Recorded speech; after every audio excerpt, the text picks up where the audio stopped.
చేంజ్ని మనం ఎప్పటికప్పుడు అర్థం చేసుకోవాలి. ఆ చేంజ్ ప్రకారం మనం మారాలి. ఈ రెండు ఎప్పుడైతే జరుగుతాయో, నేను గత 24 ఇయర్స్ నుంచి ఇదే ఫీల్డ్లో ఎలా ఉంటున్నానో, మీరు ఈ 24 ఇయర్స్తో పాటు ఇంకో 25 ఇయర్స్ తర్వాత కూడా ఇదే ఫీల్డ్లో ఉంటారు.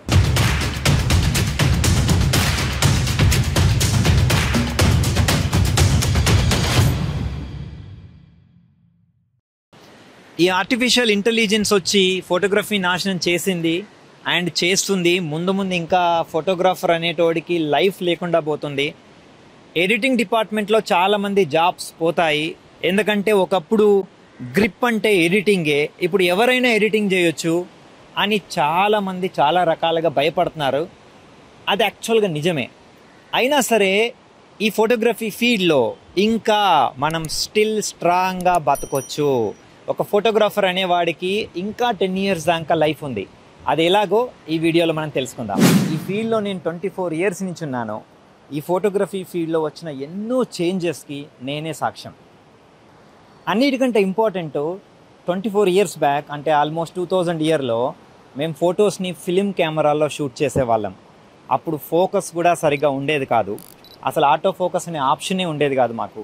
ఫోటో క్లిక్ చేయాలి, ఇలా తిప్పాలి, 36 ఫొటోస్ అయిపోయిన తర్వాత మళ్ళీ ఫిలిం మార్చాలి. ఇప్పుడు మనం డిజిటల్లో ఇలా ISO మార్చుకుంటాం కదా, అలా మార్చే ఆప్షన్ లేదు. ISO 100 ఉండే ఫిల్మ్ వేయాలి. ఒకవేళ 400 ఉండాలంటే ఇంకో కెమెరా వాడాలి, లేదా ఇంకో ఫిల్మ్ని యూస్ చేయాలి. అలాంటి సిచ్యువేషన్లో ఫస్ట్ చేంజ్ మాన్యువల్ ఫోకస్ నుంచి ఆటో ఫోకస్ అనే సిస్టమ్ వచ్చింది. ఈ లెన్స్లో మాన్యువల్ ఫోకస్ నుంచి ఆటో ఫోకస్ వచ్చేసరికి చాలామంది ఫోటోగ్రాఫర్లకి ఫోటోగ్రఫీ అనేది చాలా చాలా ఈజీ అయింది. మనం ఒక సింపుల్ ఎగ్జాంపుల్ తీసుకుంటే, ఆ ఇయర్లో హైదరాబాద్లో కనుక తీసుకుంటే మనం ఒక 1000 ఫోటోగ్రాఫర్స్ ఉంటే, ఆటో ఫోకస్ సిస్టమ్ వచ్చిన తర్వాత ఆ 1000 ఫోటోగ్రాఫర్స్ కాస్త 5000 ఫోటోగ్రాఫర్స్ అయ్యారు. Because of one change, that is manual focus to auto focus. ఆ తర్వాత వచ్చిన మేజర్ చేంజ్ డిజిటల్ కెమెరా. ఈ డిజిటల్ కెమెరా ఫోటోగ్రఫీ లైఫ్ని, ఫోటోగ్రఫీ ఇండస్ట్రీని ఆల్మోస్ట్ మార్చేసింది. డిజిటల్ కెమెరా కంటే ముందు మాన్యువల్ కెమెరాతో ఫోటోలు తీసేటప్పుడు ఆ ఫిల్మ్ని ప్రాసెస్ చేయడము, ఆ ఫిల్మ్ని డెవలప్ చేయడము, ఆ ఫిల్మ్ని ప్రింట్ చేయడము, ఇదంతా ఎవరి స్టూడియోలో వాళ్ళు ఓన్ ల్యాబ్స్ పెట్టుకునేవాళ్ళు. డిజిటల్ కెమెరా వచ్చిన తర్వాత ఈ ల్యాబ్లన్నీ ఏం చేయాలనేది ఎవరికీ అర్థం కాలేదు. Not only that, digital camera వచ్చిన తర్వాత ఈ డిజిటల్ కెమెరాని అర్థం చేసుకోలేక 3-4 జనరేషన్స్ నుంచి ఫోటోగ్రఫీలో ఉన్న తాత, తండ్రి, కొడుకు ఫోటోగ్రఫీలో ఉన్న వంశాలు కూడా ఫోటోగ్రఫీ ఫీల్డ్ని వదిలేశాయి. It's a very sad, but that is truth. కానీ ప్రతి విషయానికి రెండో యాంగిల్ అనేది ఎలా ఉంటుందో, దీనికి కూడా ఇంకొక యాంగిల్ ఏంటో తెలుసా? 5000 ఫోటోగ్రాఫర్స్ కాస్త 50,000 ఫోటోగ్రాఫర్స్ అయ్యారు. కొంతమందికి చాలా కష్టం, బట్ ఇదే డిజిటల్ కెమెరా కొంతమందికి చాలా ఇష్టం అండ్ చాలా ఈజీ అయింది. ఆ తర్వాత వచ్చిన బిగ్గెస్ట్ చేంజ్ ఏంటో తెలుసా? Social media. ఈ ఫోటోగ్రఫీ ఫీల్డ్లోకి సోషల్ మీడియా వచ్చిన తర్వాత మనకు తెలియకుండానే ఫోటోగ్రాఫర్స్ లైఫ్స్ అన్నీ మారిపోయాయి. అంతకుముందు వరకు మనం ఎంచక్కా ప్రింట్ చేసి ఆల్బంలో పెట్టి క్లయింట్కి ఆల్బమ్ డెలివరీ చేస్తే దాని వెనకాల ఉండే నెంబర్ చూసుకొని మనకు ఫోన్లు చేసేవాళ్ళు. బట్ సోషల్ మీడియా వచ్చిన తర్వాత ఎవరు ఎక్కడి నుంచి కాల్ చేస్తున్నారు, మన ఫొటోస్ ఎక్కడికి వెళ్తున్నాయి, ప్రపంచంలో ఎవరు చూస్తున్నారు అనే సంగతి మనకు కూడా తెలియదు. దీనివల్ల ఒక రకంగా లాభం జరిగింది, ఒక రకంగా నష్టం జరిగింది. ఫస్ట్ నష్టం ఏంటో చెప్తాను. దీనివల్ల జరిగిన నష్టం ఏంటంటే, ఈ సోషల్ మీడియా ఆల్మోస్ట్ 2005, 2007 ఈ టైంలో ఆర్కుట్ అనేది ఫస్ట్ వచ్చింది. దానిలో ఫోటోలు పోస్ట్ చేసేవాళ్ళు. తర్వాత ఫేస్బుక్ వచ్చింది, తర్వాత ఇన్స్టాగ్రామ్ వచ్చింది, తర్వాత ట్విట్టర్, పింట్రెస్ట్, ఇప్పుడు దాని పేరు ఎక్స్ అని మారింది. తర్వాత ఇప్పుడు లేటెస్ట్గా మళ్ళీ థ్రెడ్స్ అని వచ్చింది.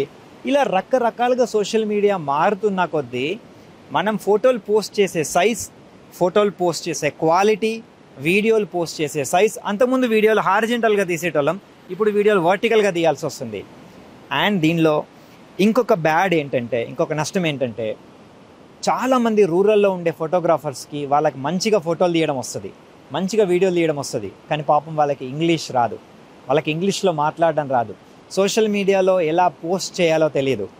ఇలా చాలామంది ఫోటోగ్రాఫర్స్ ఈ ఫీల్డ్ని సోషల్ మీడియా వల్ల వదిలేయాల్సి వచ్చింది. సోషల్ మీడియాలో ఇంకొక నష్టం ఏం జరిగిందో తెలుసా? 2010లో వరల్డ్ మొత్తంలో సాఫ్ట్వేర్ క్రైసిస్ వచ్చింది. అప్పుడు చాలామంది ఉద్యోగాలు పోయాయి. ఆ ఉద్యోగాలు పోయిన వాళ్ళందరూ అమెరికా నుంచి, వేరే కంట్రీస్ నుంచి ఇండియాకి వచ్చి ఏం చేయాలో తెలియక, ఇంగ్లీష్ ఆల్రెడీ వచ్చు కదా, సోషల్ మీడియాలో ఫోటోగ్రఫీ ఉంది కదా, సోషల్ మీడియాలో వాళ్ళని వాళ్ళు ప్రమోట్ చేసుకోవడం ఈజీ అయిపోయింది కదా. దానివల్ల చాలామంది చదువుకున్న, ఇంగ్లీష్ వచ్చిన పీపుల్ ఈ ఫోటోగ్రఫీ ఫీల్డ్లోకి వచ్చి ఆల్రెడీ ఇంగ్లీష్ రాని, ఫోటోగ్రఫీ మాత్రమే వచ్చిన చాలామంది జాబ్స్ని తీసేసింది. మరి దీనివల్ల జరిగిన లాభం ఏంటి? లాభం ఏంటంటే 50,000 మంది ఉన్న ఫోటోగ్రాఫర్స్ కాస్త సోషల్ మీడియా వచ్చిన తర్వాత 5 లక్షల మంది అయ్యారు. ఈ 5 లక్షల మంది ఫోటోగ్రాఫర్స్కి, వాళ్ళ ఫ్యామిలీస్కి ఫోటోగ్రఫీ వల్ల ఉపాధి దొరికి వాళ్ళ ఫ్యామిలీస్ని వాళ్ళు హ్యాపీగా చూసుకుంటున్నారు. అంతేకాకుండా మనం తీసిన ఫొటోస్కి అంతకుముందు వరకు ఆ ఆల్బమ్ వెనకాల ఉన్న నెంబర్ వాళ్ళకు, వాళ్ళ ఫ్యామిలీకి మాత్రమే తెలిసేది, లేదా వాళ్ళ ఫ్రెండ్స్కి ఆల్బమ్ ఎవరు చూస్తారో వాళ్ళకే తెలిసేది. బట్ సోషల్ మీడియా వచ్చిన తర్వాత అవకాశాలు పెరిగాయి. ప్రపంచంలో ఉన్న డిఫరెంట్ ప్లేసెస్ అన్నిట్లో నుంచి, ఇండియాలో ఉన్న అన్ని ప్లేసెస్ నుంచి, 2 తెలుగు స్టేట్స్లో ఉన్న అన్ని ప్లేసెస్ నుంచి మీకు ఆర్డర్స్ రావడం స్టార్ట్ అయ్యాయి. సోషల్ మీడియా వచ్చిన తర్వాత ఫోటోగ్రాఫర్స్ లైఫ్ వాళ్ళకి తెలియకుండా ఎలా మారింది అని చెప్పాను కదా, అదొక ఎగ్జాంపుల్ చెప్తా. మీ ఊరిలో ఒక పెట్రోల్ బంక్ పక్కన లక్ష్మీ ఫోటో స్టూడియో ఉందనుకోండి. ఈ Lakshmi photo studio owner and ఆ పెట్రోల్ బంక్ ఓనరు ఇద్దరు చిన్నప్పటి నుంచి ఫ్రెండ్స్ అనుకుందాం. 24 years నుంచి పక్కనే వాళ్ళిద్దరి బిజినెస్లు రన్ చేస్తున్నారు అనుకుందాం. ఇప్పుడు ఆ పెట్రోల్ బంక్ డాటర్ పెళ్ళి అయినా సరే, ఆ లక్ష్మీ ఫోటో స్టూడియో ఓనర్ కనుక సోషల్ మీడియాలో లేకపోతే, ఈ పెట్రోల్ బంక్ ఓనర్ డాటర్ పెళ్ళికి ఈ లక్ష్మీ ఫోటో స్టూడియో ఓనర్ని తీసుకోదు. ఎందుకంటే ఈ కూతురు బెస్ట్ ఫోటోగ్రాఫర్స్ ఎవరు అని లక్ష్మీ ఫోటో స్టూడియోలో చూడట్లేదు. వాళ్ళు ఎక్కడ చూస్తున్నారు తెలుసా? వాళ్ళ ఫోన్లో, వాళ్ళ ఇంట్లో కూర్చొని సోషల్ మీడియాలో ఎతుకుతున్నారు. మనం వాళ్ళ పక్కన ఉన్నా సరే మనం సోషల్ మీడియాలో ఉండాలి. That is very important. ఇప్పుడు సోషల్ మీడియాలో ఉండడమే అన్నిటికంటే ఇంపార్టెంట్. ఈ సోషల్ మీడియా దయ వల్ల 5 లక్షల నుంచి ఫోటోగ్రాఫర్స్ 15 నుంచి 20 లక్షలు అయ్యారు. బట్ 2023లో AI అనే ఒక బిగ్గెస్ట్ చేంజ్ వచ్చింది ఫోటోగ్రఫీ ఇండస్ట్రీలో. దాన్నే ఆర్టిఫిషియల్ ఇంటెలిజెన్స్ అంటారు. అసలు ఫస్ట్ ఆఫ్ ఆల్ మీకు ఆర్టిఫిషియల్ ఇంటెలిజెన్స్ ఏంటో తెలుసుకోండి. మన కెమెరాలో కూడా మనకు తెలియకుండా ఆర్టిఫిషియల్ ఇంటెలిజెన్స్ ఉంటుంది. అది మనం చాలామంది గమనించాం. మన కెమెరాలో ఉన్న ఆర్టిఫిషియల్ ఇంటెలిజెన్స్ అంటే ఏంటో తెలుసా? ఒకప్పుడు మనం మాన్యువల్గా ఫోకస్ చేసేవాళ్ళం, ఆ తర్వాత ఆటో ఫోకస్ చేస్తుంది, ఆ తర్వాత ఇప్పుడు మనం ఫోకస్ చేయాల్సిన అవసరం లేదు.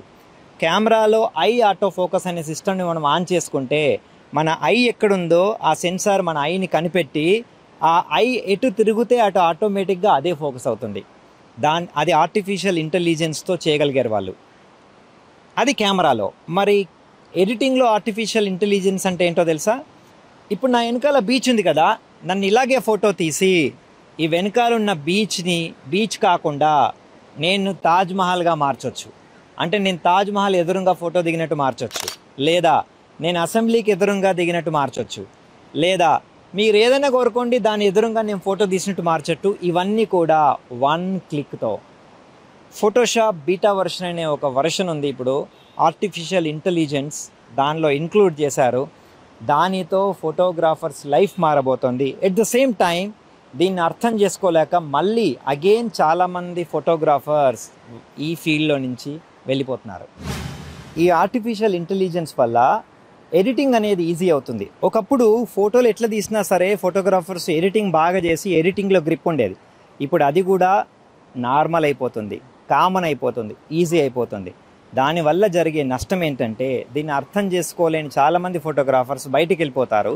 దీన్ని అర్థం చేసుకున్న చాలామంది ఫోటోగ్రాఫర్స్ కొత్తగా ఈ ఫీల్డ్లోకి వస్తారు. 15 lakhs 20 lakhs ఉన్న ఫోటోగ్రాఫర్స్ 50 lakhs కూడా అయ్యే ఛాన్సెస్ ఉన్నాయి. సరే, ఇప్పుడు కనుక మనం గమనిస్తే ఈ జరుగుతున్న చేంజెస్ వల్ల, అసలు చేంజెస్ ఏంటో ఫస్ట్ నుంచి మనం మాట్లాడుకుందాం.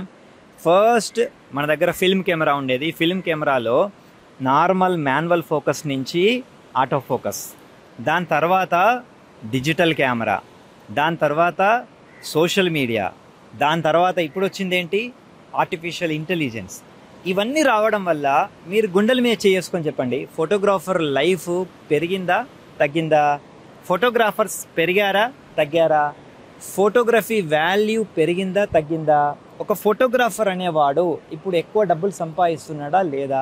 ఒక సాఫ్ట్వేర్ కంపెనీని రన్ చేసిన లెవెల్లో చాలామంది ఫోటోగ్రాఫర్స్ ఇప్పుడు కంపెనీలను రన్ చేస్తున్నారు. చాలామంది ఫోటోగ్రాఫర్స్ హై పేడ్లో ఉన్నారు. దీని వెనకాల రీజన్స్ చేంజ్ని అర్థం చేసుకోవడమే. మరి మనం ఏం చేస్తే ఇప్పుడున్న కాంపిటీషన్లో మనం కూడా నిలదొక్కుకోగలుగుతాం? ఫస్ట్ థింగ్, జరుగుతున్న చేంజెస్ని మనం అర్థం చేసుకోవాలి. ఆ చేంజ్ ఎందుకు జరిగిందో తెలుసుకోవాలి. ఆ చేంజ్ ప్రకారం మనము మారాలి, మన ఎక్విప్మెంట్ మారాలి. దాంతోపాటు సరైన నాలెడ్జ్ని పెంచుకోవాలి. ఆ నాలెడ్జ్తో పాటు క్రియేటివిటీని పెంచుకోవాలి. అండ్ నాలెడ్జ్ క్రియేటివిటీతో పాటు రెస్పాన్సిబిలిటీ ఉండాలి.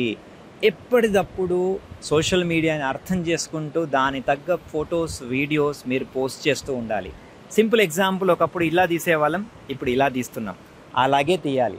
అలా తీస్తేనే ఇప్పుడు ఫేమస్ అవుతాం. సో దాని ప్రకారంగా మనం కనుక మార్చుకుంటే మనం కూడా ఇప్పుడున్న ఫీల్డ్లో చాలా స్ట్రాంగ్గా నిలబడి ఉంటాం. Not only photography, any field తీసుకోండి మీరు. ఎగ్జాంపుల్ ఎస్ఎస్ రాజమౌళి గారిని తీసుకోండి. అతను ఫస్ట్ తీసిన సినిమాకి ఇప్పుడు లేటెస్ట్గా తీసిన ఆర్ఆర్ఆర్ సినిమాకి టెక్నాలజీ మారింది, అతనికి ఉన్న నాలెడ్జ్ మారింది, గ్రాఫిక్స్ మారాయి. అండ్ జనాలు సినిమా చూసే విధానాన్ని అతను అర్థం చేసుకుంటూ దాని తగ్గట్టుగా అతను సినిమాలు చూశారు.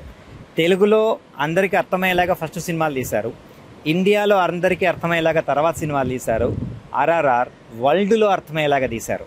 చివరగా ఈ ఫోటోగ్రఫీ ఫీల్డ్లో ఉన్న ఫోటోగ్రాఫర్స్ అందరూ వాళ్ళ ఫ్యామిలీస్ చాలా చాలా సంతోషంగా ఉండాలి, చాలా పేరు సంపాదించాలి, చాలా డబ్బులు సంపాదించాలి. అండ్ మర్చిపోకుండా బెల్ గంట నొక్కండి. తర్వాత ఫోట్రియా వెంకీ అనే యూట్యూబ్ ఛానల్కి సబ్స్క్రైబ్ చేసుకోండి. See you guys. మళ్ళీ నెక్స్ట్ వీడియో ఇంకా బాగా చేద్దాం మనం.